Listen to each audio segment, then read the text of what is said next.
एक तंग घर का बरामदा। जगदीश मोटा, चेहरे पर हमेशा एक कुटिल मुस्कान लिए है। वो प्लास्टिक की बाल्टियों में भरे नाले के गंदे पानी को सॉस की बोतलों में मिला रहा है। पास ही एक्सपायरी डेट वाले तेल के डब्बे और फफूंदी लगा सामान रखा है। उसकी पत्नी बसंती पूजा खत्म करके आरती की थाली लेकर बाहर आती है। जगदीश की हरकत देखकर उसके चेहरे पर गहरी चिंता और डर दिखाई देता है। बसंती निराश और दुखी स्वर में कहती है, अजी सुनते हो, सुबह सुबह भगवान के हाथ जोड़कर कोई अच्छा काम शुरू करना चाहिए, पर आप फिर से इस धोखेबाजी में लग गए। परसों तक वो सड़ी हुई पत्ता गोभी इस्तेमाल कर रहे थे। कम से कम आज तो ईमानदारी से व्यापार कर लो। अब सीधे इस गंदे पानी को सॉस में मिला रहे हो। क्या आपको लोगों की जान की कोई कीमत नहीं? जगदीश झुंझलाते हुए कहता है, तुम्हें बस पूजा करना और भगवान के सामने बैठना आता है, व्यापार करना नहीं बसंती। बाजार में एक सॉस की बोतल खरीदने जाओ तो 30 रुपए लगते हैं। वहीं अगर ऐसे पानी मिला दूं तो एक बोतल से 4 बोतलें बन जाती हैं। मुनाफा कैसे आता है तुम्हें पता है? चाउमीन खाने वालों की जीभ मिर्च मसाले से सुन्न हो चुकी होती है। उन्हें इस पानी वाले सॉस का स्वाद भी अमृत जैसा लगता है। वो कुछ नहीं समझ पाएंगे। तुम अपना मुंह बंद रखो। बसंती आंखों में आंसू भरते हुए कहती है, लोगों को बीमारियां लगेंगी जी। हम उन्हें खाना नहीं, कच्चा जहर परोस रहे हैं। जवान औरतें, बच्चे और बुजुर्ग आकर खाते हैं। भगवान हमें देख रहा है, वो कभी माफ नहीं करेगा। एक दिन जरूर सजा देगा। जगदीश ताना मारते हुए और हंसते हुए कहता है, अरे तुम्हारा भगवान मेरे गले में पैसे नहीं डालेगा। मेरी अकल ही मुझे जिंदा रखे हुए है। आज के जमाने में ईमानदार बने रहे तो सड़क पर आ जाएंगे। तुम जाकर पहले वो पुराना सड़ा हुआ अदरक लहसुन का पेस्ट लेकर आओ। कल की बची हुई नूडल्स भी डिब्बे में डालकर भेज देना।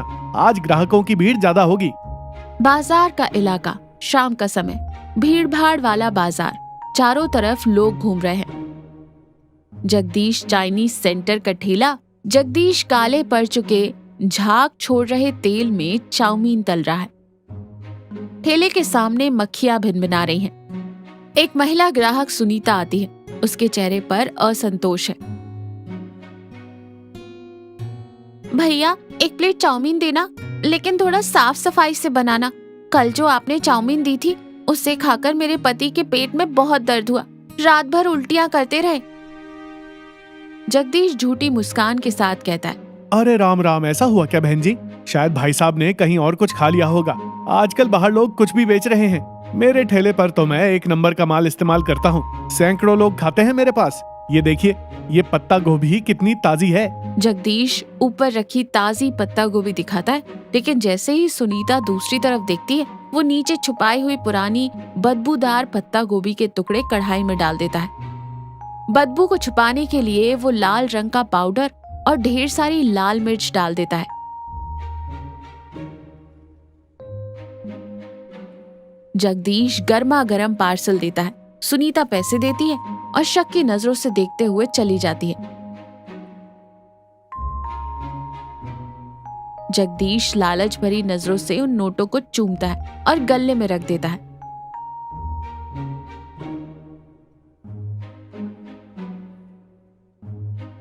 अगले दिन सुबह पूरे बाजार में त्योहार जैसा माहौल है। बिजली की झालरों से सजावट हो रही है।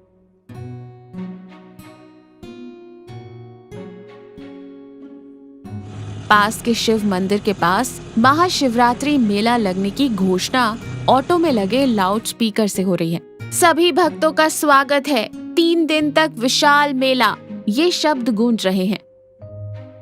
जगदीश अपना ठेला साफ करते हुए ये घोषणा सुनाता है।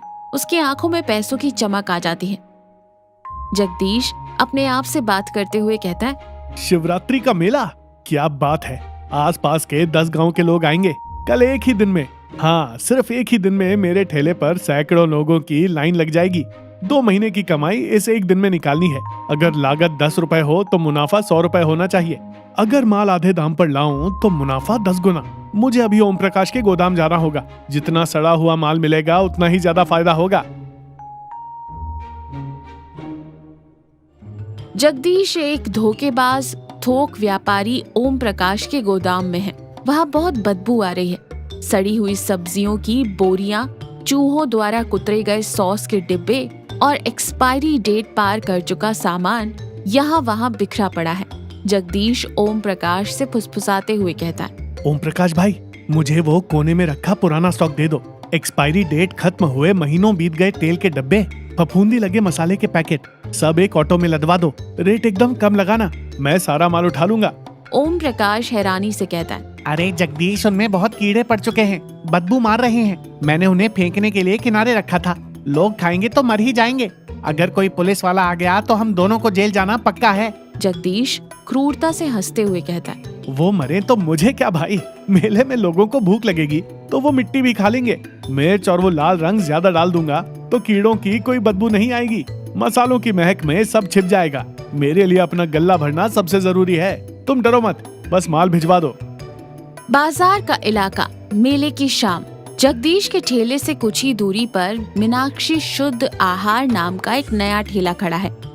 ठेले पर केले के पत्ते और साफ सुथरे बर्तन रखे हैं। मीनाक्षी माथे पर बड़ी बिंदी लगाए और बेहद साफ सूती साड़ी पहने खड़ी है। वो एकदम शुद्ध वातावरण में गर्मा गर्म पौष्टिक उपमा और डोसा बेच रही है। खाने से बहुत अच्छी महक आ रही है। जगदीश के कई ग्राहक मीनाक्षी के ठेले की तरफ जा रहे हैं। जगदीश अपने ठेले के पास किसी को ना देखकर जलन से भर उठता है और मीनाक्षी के ठेले के पास जाता है। वहाँ खड़ी कमला ग्राहक मीनाक्षी के खाने की तारीफ कर रही है। मीनाक्षी जी, आपने खाने में बिल्कुल घर वाला स्वाद डाला है। उस जगदीश के ठेले पर खाने से पेट में जलन और घबराहट होती है। यहाँ सब कुछ कितना साफ है। हम अपने बच्चों को भी बिना डरे खिला सकते हैं। जगदीश कमला के जाते ही जलन में कहता है, ए मीनाक्षी, तुझे क्या व्यापार करना आता भी है? इतना महंगा सूरजमुखी का तेल और ताजी सब्जियां इस्तेमाल कर रही है और ऊपर से सस्ते दाम में बेच रही है। ऐसे करेगी तो हफ्ते भर में ठेला बेचकर सड़क पर भीख मांगनी पड़ेगी। व्यापार का मतलब होता है चालाकी और मुनाफा। लोगों की जेबें खाली करना ही असली व्यापार का रहस्य है। मीनाक्षी निडर होकर शांत और दृढ़ स्वर में जगदीश की आंखों में देखते हुए कहती है, व्यापार का मतलब विश्वास होता है जगदीश जी। लोगों को धोखा देकर उनका पेट काटकर कमाया हुआ पैसा हमारे लिए जहर के समान है, जो कभी नहीं फलता।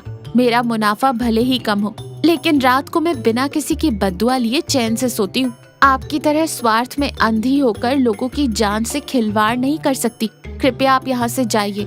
जगदीश अपमानित होकर कहता है, अपने उपदेश अपने पास रख। खाना बनाना आता नहीं और मुझे सिखाने चली है।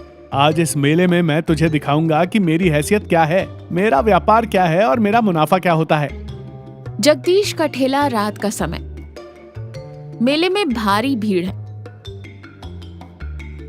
जगदीश अपने ठेले पर एक बड़ा लाल बोर्ड लगाता है, मेला बम्पर ऑफर, सबसे सस्ता, आधे दाम पर चाउमीन। आधा दाम सुनकर लोगों की भीड़ जगदीश के ठेले पर टूट पड़ती है। जगदीश दोनों हाथों से पैसे बटोर रहा है और गले में ठूस रहा है। वो अपना पसीना भी नहीं पोंछता और गंदे हाथों से ही पेपर प्लेट में खाना परोस रहा है। तभी सरपंच की पत्नी गीता अपनी सहेलियों के साथ उधर से गुजरते हुए रुकती है। जगदीश, हमें भी 5 प्लेट देना। तू ऑफर चिल्ला रहा है और इतने लोग खा रहे हैं, तो हम भी तो देखें कैसा स्वाद है। जगदीश लालच में उन्हें वही मिलावटी कीड़े वाली चाउमीन दे देता है। गीता और उसकी सहेलियां खाना शुरू करती हैं। 1-2 मिनट ही बीतते कि अचानक गीता का चेहरा पीला पड़ जाता है और वो अपना गला पकड़कर खांसने लगती है। उसके हाथ से प्लेट गिर जाती है। वो अपना पेट पकड़कर तड़पते हुए जमीन पर गिर पड़ती है और दर्द से करहाते हुए कहती है, हाय राम, मेरा पेट जल रहा है, आंतें फट रही हैं, सांस भी नहीं आ रही, कोई बचाओ, मैं मर रही हूँ। गीता के साथ चाउमीन खाने वाली बाकी औरतें भी उल्टियां करने लगती हैं और पेट दर्द से गिर पड़ती हैं। एक बुजुर्ग महिला बेहोश हो जाती है। अचानक वहाँ चीख पुकार और अफरा तफरी मच जाती है। लोग डर के मारे भागने लगते हैं। भीड़ भयानक गुस्से में जगदीश के ठेले को घेर लेती है। कमला और सुनीता भी आगे आते हैं। सुनीता को जगदीश की धोखेबाजी पर पहले ही शक था। वो सीधे जाकर ठेले के नीचे छिपे डिब्बों को बाहर खींच लेती है। उसने ढक्कन खोला और अंदर फफूंदी लगा भयानक सामान कीड़ों से भरी पत्ता गोभी की बोरी और डांबर जैसा काला तेल दिखाई देता है। सुनीता गुस्से में कहती है, देखो इस इंसान का घटियापन, पैसों की लालच में कीड़े लगी सब्जियां और नाले जैसा काला तेल इस्तेमाल कर रहा है। ये हमारी जान का सौदा कर रहा है। क्या गीता जी की जान लेने के लिए दुकान खोली थी तूने? पापी इंसान, और कितने का पेट काटेगा। गुस्साई भीड़ जगदीश के ठेले को जोर से धक्के देकर पलट देती है। ठेला गिर जाता है। बर्तन, मिलावटी सॉस, सारा कच्चा माल सड़क पर बिखर जाता है। तभी सूचना पाकर फूड इंस्पेक्टर और पुलिस सायरन बजाते हुए जीप में वहां पहुंचते हैं। जगदीश डर से कांपता है और भागने की कोशिश करता है, लेकिन पुलिस उसे पकड़ लेती है। भीड़ में से जगदीश की पत्नी बसंती रोते हुए आगे आती है। मुझे माफ कर दीजिए, मैंने हाथ जोड़कर मिन्नतें की, भगवान की कसम दी, पर इन्होंने मेरी एक नहीं सुनी। इनका लालच और इनका अहंकार ही आज इन्हें इस हालत में ले आया है। इन्हें इनके किए की सजा मिलनी ही चाहिए। मैं इन्हें कभी बदल नहीं पाई। पुलिस जगदीश के हाथों में हथकड़ी पहनाकर उसे जीप में बिठा देती है। उसका सिर शर्म से झुक जाता है। फूड इंस्पेक्टर उसे भारी जुर्माने की रसीद थमाता है और सारा सड़ा हुआ माल जब्त कर लेता है। बाजार का इलाका 1 महीने बाद, जहाँ कभी जगदीश का ठेला खड़ा होता था, अब वहाँ मीनाक्षी का बड़ा और एकदम साफ सुथरा ठेला लगा है। ऊपर एक सुंदर टेंट भी लगा है। महिलाएं और ग्राहक बिना किसी डर के खुशी खुशी खाना खा रहे हैं। गीता, जो अब पूरी तरह स्वस्थ है, और सुनीता भी हंसते हुए वहाँ आती है और कहती है, मीनाक्षी, तुम्हारे खाने में स्वाद के साथ साथ तुम्हारी ईमानदारी भी झलकती है, इसीलिए लोग तुम्हारे पास खिंचे चले आते हैं। ग्राहकों की सेहत के बारे में अपनों की तरह सोचने वाला तुम्हारा व्यापार हमेशा तरक्की करेगा। उस जगदीश को कोर्ट ने 6 महीने की जेल की सजा सुनाई है। उसके लालच ने ही उसकी जिंदगी बर्बाद कर दी। मीनाक्षी कृतज्ञता से हाथ जोड़कर गीता और सुनीता को प्रणाम करती है।